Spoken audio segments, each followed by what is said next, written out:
And I yield 4 minutes to my good friend and distinguished colleague from the great state of Texas, a member of the Financial Services Committee, Congressman Green. Gentleman from Texas is recognized. Pardon me? Thank you, Mr. Chair. Yeah. I thank the member for yielding, and I am absolutely amazed that this Nordstrom legislation has progressed to this point. This is not a panacea.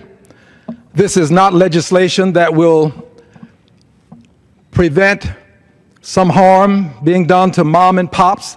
This is about Wall Street. This is about multi-million-dollar corporations.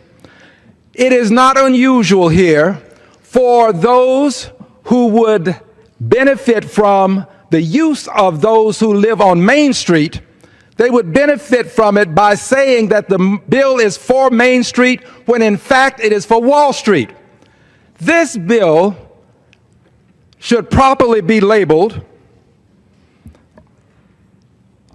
the bill that the SEC rulings would come under stagnation, litigation, and decimation as a result of. Because the way the bill is worded, there will be much litigation, and that litigation will tie the SEC up in court for many years. That will create the stagnation that will cause the SEC to be ineffective. And as a result, the SEC, in terms of its rulemaking, will be decimated. Let's talk for just a moment about a cost-benefit analysis.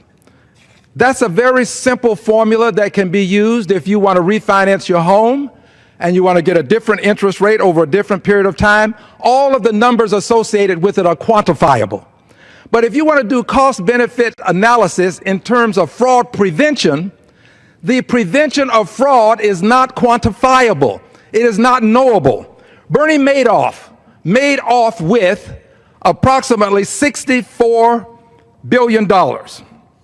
And in so doing, he perpetrated one of the biggest frauds ever perpetrated on the government of the United States of America, the American people.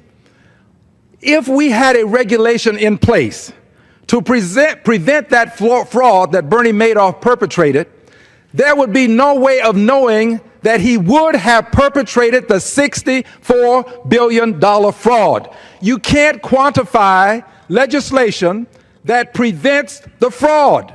If we had regulation in place to prevent the downturn in 2008 that would have prevented the 327s, the 228s, the teaser rates that coincided with prepayment penalties, the no-doc loans, if we had regulations in place to prevent it, then we would never have known the harm that it would have caused to the economy.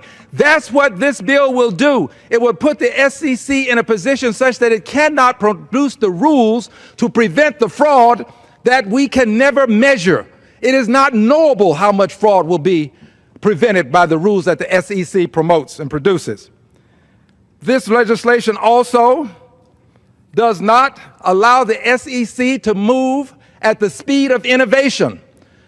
Innovation moves quickly. The SEC has to be able to produce rules to match the speed of innovation. This is why it was difficult to do something about what was happening to the economy leading up to 2008. We didn't have the speed necessary. And now we're going to put a further burden on the SEC such that the SEC won't be able to respond to these new products that are coming on the market. And make no mistake, they will come on the market.